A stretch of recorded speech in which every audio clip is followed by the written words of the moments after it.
School পড়ুয়া ছোট ছোট তরুণ তরুণীদেরকে বিভিন্ন হোটেল মোটেল থেকে আজকাল প্রশাসনের ভাইরা গ্রেপ্তার করছে। তারপরে নানান রকম ভাবে বার, ক্লাব, স্পা সেন্টার, অন্যান্য জায়গা থেকেও অনেক নারী পুরুষদের গ্রেপ্তার করার মতো ঘটনা আমরা দেখেছি। এগুলো আজকে যদিও নতুন নয়, এখন ধরছে, আবার কদিন পরে আবার চলবে, এভাবেই চলে আর কি। তবে বাল্য বিবাহ প্রথা যদি চালু থাকতো, তবে এগুলো কিন্তু অনেকটাই হতো না। শুধু বাল্য বিবাহ না, বিবাহর যেই নিয়ম আমাদের, যে হ্যাঁ ছেলেকে প্রতিষ্ঠিত হতে হবে, এই হতে হবে, সেই হতে হবে, টাকা কামাতে হবে, একটা অবস্থান থাকতে হবে, বাড়ি থাকতে হবে, গাড়ি থাকতে হবে, অথচ ওই মেয়েকেই, যেই মেয়ের জন্য এরকম পাত্র খুঁজছে, ওই মেয়েই মনে করেন অসংখ্য ছেলেদেরকে মনে করেন যে দিয়ে তাদের পর্দা ফাটিয়েছে, স্পিকারে গান বাজিয়েছে, তাদের ফুলের পাপড়ি ছিঁড়ে ফেলেছে বহু আগেই। অনেক মেয়েদের তো বয়সের চেয়ে বদল সংখ্যায় বেশি হয়ে গেছে। তারা নিজেদেরকে ওই পারিবারিকভাবেও অনেক মায়েরা আছেন, তাদের মেয়েদেরকে এভাবেই শিক্ষা দেন যে ঠিক আছে, স্বামী সেটা তো বড় দায়িত্ব, স্বামীর ব্যাপারটা পরে দেখা যাবে, এখন পড়াশোনা করো, নিজেকে প্রতিষ্ঠিত করো, নিজেকে তৈরি করো, যেখানে যা লাগে নাও, বন্ধু লাগবে নাও, কি বয়ফ্রেন্ড লাগবে নাও, পার্টনার লাগবে নাও, কি চাও বেড পার্টনার, সেটাও নাও, তবে একটু নিরাপদে কইরো আর কি। হ্যাঁ, যেন কনসেপ্ট না হয়ে যায়। আর কনসেপ্ট যদি হয়েও যায়, ইমার্জেন্সি পিল টিল নানান রকম আছে না, এগুলো ব্যবহার করো, না পারলে আমাকে জানাইও। এরকমভাবেও নানান রকম ঘটনা জানা আছে। এই সমাজের বর্তমান বাস্তব চিত্র ক্যামেরার পেছনে এতটা জঘন্য যে তার সামান্য সামথিং নমুনা স্যাম্পল ক্যামেরাতেই দেখা যায়। ও ফেসবুকে, ইউটিউবে, টিকটকে বিভিন্ন জায়গায় মেয়েদের খোলামেলা ওড়না ছাড়া আঁচল খোলা শাড়ি তোলা, বুঝলেন না? এগুলো দেখলেই বুঝতে পারবেন যে আসলে ক্যামেরার সামনে যদি কোনো মেয়ে এরকম খোলামেলা দেহ প্রদর্শন করতে পারে, তাহলে ক্যামেরার পেছনে তাদের চিত্র কেমন হতে পারে। বিভিন্ন পেশায় দেখেন, নাটকে দেখেন, সিনেমায় দেখেন, গানে দেখেন, এই মডেলিংয়ে দেখেন, ফ্যাশন শোতে দেখেন, বিভিন্ন প্রতিযোগিতায় দেখেন, কলেজ ইউনিভার্সিটিতে দেখেন, তাদের চলাচলের অবস্থা দেখেন, তাদের ওঠা বসার অবস্থা দেখেন, তাদের পোশাক আশাকের অবস্থা দেখেন, এগুলোই বলে দেয় যে তাদের ক্যামেরার পেছনে বা এই যে মানুষের সামনে তারা যেভাবে চলাফেরা ওঠা বসা করে, এখানেই যদি এত কাছাকাছি ঢলাঢলি গলাগলি কুলাকুলি জড়াজড়ি হয়, তাইলে মানুষের চোখের আড়ালে কি হয়? মানুষের সামনে যদি তারা এরকম ভাবে সহপাঠী, সহকর্মী, বন্ধু বান্ধব, হ্যাঁ, প্রাক্তন প্রেমিক ইত্যাদি, তাদের সাথে যদি এরকম ভাবে তারা অনলাইন অফলাইনে এত ঘনিষ্ঠ হতে পারে, তাহলে ক্লোজ ডোরে কি অবস্থা, ইনডোরে কি অবস্থা?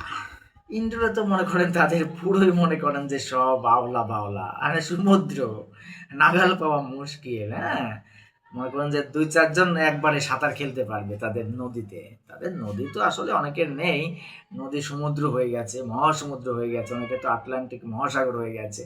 সেই সব মেয়েদের জন্যও তাদের মায়েরা প্রতিষ্ঠিত ছেলে খুঁজে, ভালো ছেলে খুঁজে, এই সেই করে, কিন্তু তাদের অতিরিক্ত স্বাধীনতা দেওয়ার কারণে তারা স্বাধীনচোদা হয়ে গেছে অনেকেই। সবাই তো এক না আসলে, কিন্তু বর্তমান সমাজের এমন বিশ্রী অবস্থা যে বেপরোয়া চলছে, বাল্য বিবাহের বিরুদ্ধে ওরাই বলছে, অথচ বাল্য প্রেম বলেন, নিষিদ্ধ প্রেম বলেন, অবৈধ যৌনতা বলেন, তাদের বিরুদ্ধে তাদের কোনো সক্রিয় ভূমিকা নেই, তাদের কোনো কার্যকারী ব্যবস্থা নেই। কিন্তু বাল্য বিবাহ রোধ করতে হবে, সেটার জন্য কার্যকরী ব্যবস্থা আছে, স্বাস্থ্যের ব্যবস্থা আছে, নানান রকম ভাবে করা আছে। এই জন্য রাষ্ট্রীয়ভাবেও এই ব্যাপারগুলো একটু চিন্তা ভাবনা করা উচিত, এই দর্শন থেকে যে আজকাল স্কুলের মেয়েরাই, স্কুলের ছেলেরাই আকাম কুকাম করে বেড়াচ্ছে, বুঝলেন? কলেজে তো করে বেড়াচ্ছে, স্কুলে মনে করেন কুয়া, আর কলেজে যা আছে মনে করেন পুকুর হয়ে গেছে, আর ইউনিভার্সিটিতে মনে করেন সমুদ্র, আর ইউনিভার্সিটি যারা শেষ করে ফেলেছে তাদের তো মনে করেন যে মহাসমুদ্র হয়ে গেছে, আটলান্টিক মহাসাগর হয়ে গেছে। তো ওইসব মেয়েদের আপনি খোঁজ নিয়ে দেখবেন, বেশিরভাগ আপনি দেখেন, স্কুল বাদ দেন, স্কুলেও শতভাগ হয়নি এখনো, কিন্তু কলেজে প্রায় শতভাগ, শতভাগ না হলেও মনে করেন যে হয়তো 98-97 হতে পারে, শতকরা হয়তো 1-2 জন এখনো ভালো আছে, হ্যাঁ, কলেজ শেষ করতে করতে। অনেকে তো কলেজ শেষ করতে করতে সেঞ্চুরি হয়ে গেছে, এরকম অনেক খবর আমার কাছে আছে। আর ইউনিভার্সিটিতে ওখানে তো হাজারে মনে করেন যে মানে 1000%ই মনে করেন যে সব নষ্ট হয়ে গেছে। ওখানে মানে কোটিতে গুটি, ব্যাপারটা এরকম, মানে সতী সাধ্বী নারী এখন কোটিতে গুটি। আপনি খুঁজে পাবেন কোটিতে হয়তো কয়েকজন থাকতে পারে ভালো, যাদের মানে পিওর ভার্জিনিটি ঠিক আছে। এছাড়া বাকি অধিকাংশই সব মনে করেন যে পর্দা ফাটানো ভার্জিন। ফুলের পাপড়ি ছিঁড়ে ফেলেছে অনেক আগেই, বুঝলেন না?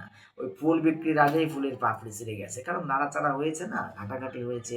ওই যে বন্ধু বান্ধব সহপাঠী সহকর্মী প্রেমিক টেমিক এই সেই বিএফ জিএফ চলছে না, এসব নষ্ট করে ফেলেছে আমাদের এই সমাজ ব্যবস্থা।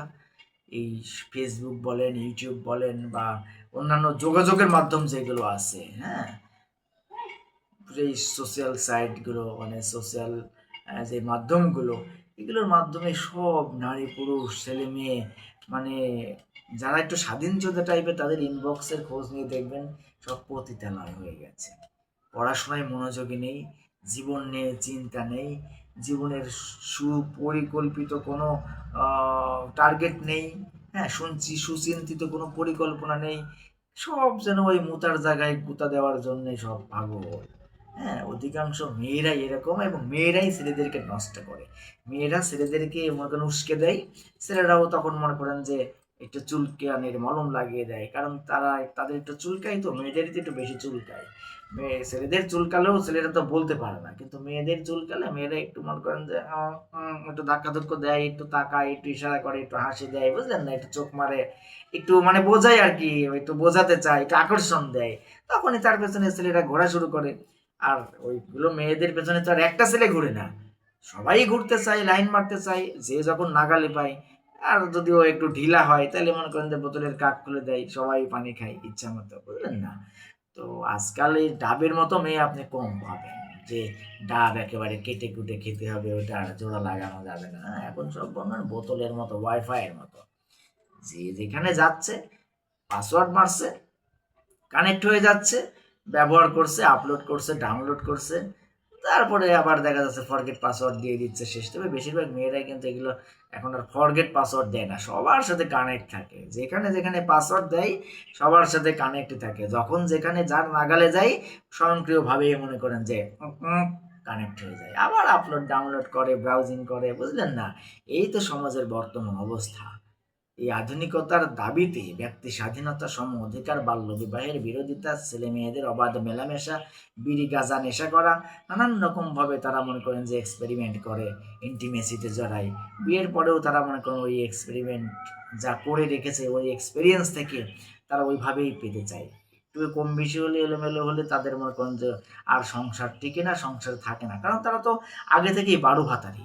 বারো ভাতারি মেয়েরা কখনো এক ভাতারে থাকে না, বুঝলেন না?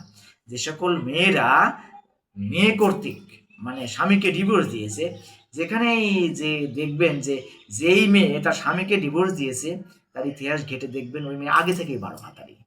কারণ ওরকম আগে থেকে তার হাত বদলের ইতিহাস। ইতিহাস যার হাত বদল, স্বভাবে তাদের রদ বদল। স্ত্রী কর্তৃক স্বামীকে ডিভোর্স দেওয়া মানেই মনে করবেন যে ওই স্বামীর সমস্যা নয়, ওই স্ত্রীর সমস্যা আছে, কারণ তার নাম অনেক। হ্যাঁ, কোনো স্বামী, কোনো ছেলে ডিভোর্স দেওয়ার জন্য কোনো মেয়েকে বিয়ে করে না, কোনো মেয়েও করে না, কিন্তু মেয়েরা তো সুবিধার জন্য আসে, একটু অসুবিধা হলেই তারা মনে করেন যে চুদলিং পং করে চলে যায়। আর একটা পুরুষ চেষ্টা করে ওটা সমাধান করতে চায়, সমস্যা থাকলে সমাধানও আছে, কিন্তু নারীদের অত ধৈর্য এখনো নাই, তারা বাছাই করে বেড়ায় বিভিন্ন জায়গায়, মনে করেন যে বাছাই করতে করতে করতে করতে এক জায়গায় গিয়ে মনে হয় যে ঠিক আছে, পরে মনে করেন যে করে, বিয়ে শাদী করার পরেও দেখা যাচ্ছে কারণে অকারণে ওরকম ভাবে যখন মানে অমিল দেখা যায়, তখন ওখান থেকে মনে করেন ঠাস করে ছেড়ে দিয়ে চলে যায়। তখন আবার বলে যে না না, এখন আর বিয়ে করবো না, ওটা আমার ভুল সিদ্ধান্ত ছিল। কিন্তু ওই সিদ্ধান্ত একটা ভুল থাকলেও ওরকম মানে অনুমোদন ছাড়া বা স্বীকৃতি ছাড়া বা ওরকম ঘোষণা ছাড়া আরো মনে করেন যে ক্যামেরার পেছনে কত ওরকম আকাম প্রকাম করে বেড়াচ্ছে। একটা মেয়ের সাথে প্রেম করবেন, লাইন মারবেন, অল্প দিন পরেই বলবে যে বিয়ে করো বিয়ে করো, হ্যাঁ আমার বিয়ে দিয়ে দিচ্ছে বাড়ি থেকে, এই সেই রাং ফাং 7 দিনের মধ্যে বিয়ে দিয়ে দিচ্ছে, তুমি তাড়াতাড়ি আসো, তোমাকে ছাড়া আমি বাঁচবো না, এই সেই, তুমি শুধু আমাকে বিয়ে করো, তোমাকেই শুধু আমার লাগবে আর কিচ্ছু লাগবে না। পরবর্তীতে দেখবেন যে দুনিয়ার সবই লাগবে, আপনি কেন দিতে পারছেন না, গল্পটা এরকম। আর যদি অমিল হয়, সে যদি ছেড়ে দেয়, ছেড়ে দেওয়ার পরে দেখবেন এরা আর বিয়ে শাদী করতে চায় না, কারণ তখন তো মনে করে ধুর বেটা একবার ঘোষণা দিয়ে কি বিপদে পড়ছি না, এখন ঘোষণা ছাড়াই করে বেড়াবো, সমস্যা নাই। তাদের মায়েরাও অনেক সাপোর্ট দেয়, তাদেরকে হেল্প করে আর কি, বলে যে না ঠিক আছে এখন আর ঘোষণা মশনা দিও না, যেখানে যা পাও লুটে পুটে খাও, কিন্তু আর ঘোষণায় যাওয়ার দরকার নাই, এমনিই খাও চিপা চাপাই, পড়াশোনা শেষ করো, নিজেকে প্রতিষ্ঠিত করো, তারপরে একটা জামাই টামাই ধরাই দিবনি। অথচ সেই জামাই বেচারা তো এখন মনে করেন যে বোকাচোদা পাবি একটা সমুদ্রে, বুঝছেন, আগেই তো এইসব কচি কচি মেয়েরা মনে করেন বিসি গুনে রেখে দিচ্ছে, ডজন ডজন বিসি সেঞ্চুরি করে ফেলেছে, অনেকে অনেকে শতাধিক বিসি গুনে রেখে দিচ্ছে, অনেকে হাজারো বিসি গুনে রেখে দিচ্ছে, কিন্তু ওরা এই কচিকালে যদি বিয়ে দিত এই মেয়েদেরকে, তাহলে তারা নষ্ট হতো না। এজন্য বাল্য বিবাহের বিরোধিতা না, বরং বাল্য বিবাহে উৎসাহ দেওয়া উচিত। অভিভাবক এবং রাষ্ট্র, সমাজ ব্যবস্থা এভাবে ভাবা উচিত যে বাল্য বিবাহ দিয়ে দাও বাবা, মেয়েদেরকে ছেলেদেরকে যদি চরিত্র ঠিক রাখতে চাও তাহলে বাল্য বিয়ে দিয়ে দাও, পারলে তোমরা সাহায্য করো, কিন্তু বাল্য বিবাহ বিরোধিতা করো না, ছেলে মেয়েদের অবাধে মেলামেশায় অনুমোদন দিও না। ছেলে মেয়েদের অবাধে মেলামেশায় অনুমোদন দেওয়া মানেই তো তাদের মনে করেন যে প্লাগ অ্যান্ড সকেটে লাগালাগি করার সম্মতি দেওয়া। এগুলো বুঝতে হবে, মাথায় মাল রাখতে হবে, একটা ছেলে একটা মেয়ের সাথে বন্ধুত্ব করবে কেন, মেয়ে মেয়ে বন্ধুত্ব করুক, ছেলে ছেলে বন্ধুত্ব করুক, না ছেলে মেয়ে বন্ধুত্ব করতে হবে, মেয়ে ছেলে বন্ধুত্ব করতে হবে, ওখানে তো মনে করেন পকাম পকাম হিসাব নিকাশ। যেসব মেয়েরা বলে আমার এক্স ছিল, আমার এই ছিল সেই ছিল, আমার বয়ফ্রেন্ড ছিল বা বয়ফ্রেন্ড আছে, এগুলো সবই মনে করেন যে চুদলাম চুদলাম গল্প আর কি সবার মধ্যে, এছাড়া কোনো বিকল্প নাই রে বাপ, বিকল্প নাই। আপনি যতই গোলাপ জল ছিটানোর কথা বলেন আর আমার কথা আপনি যতই অপছন্দ আর রাগ হন, তাতে আমার কোনো আসে যায় না। যেখানে যাদের বিএফ জিএফ আছে, মানে বয়ফ্রেন্ড গার্লফ্রেন্ড যারাই আছে, সব পকাম পকাম সম্পর্ক, এছাড়া কোনো গানই নাই, কোনো কথাই নাই।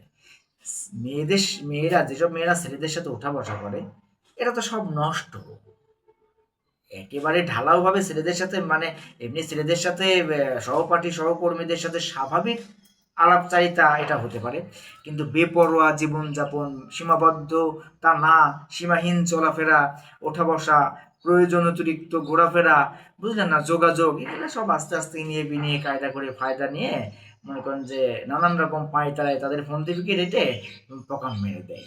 আর যে একবার যাকে লাগিয়ে দেয় দ্বিতীয়বার তো তার আর অনুমোদন লাগে না, কন্টিনিউ এভাবে চলতেই থাকে।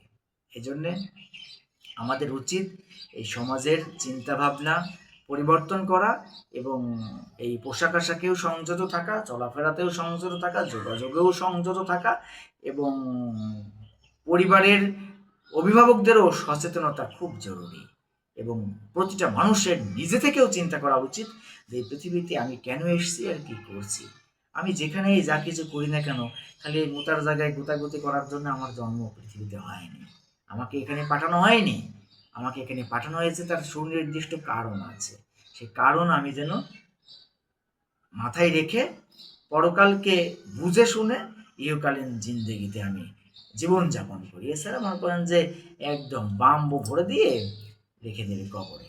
যতটুকু সময় আছি ভালো থাকি, ভালো রাখি। Enjoyed and love and life motivations club করতে আমি কাউন্সিলর জ্যাক ডেনভার বিদায় নিচ্ছি।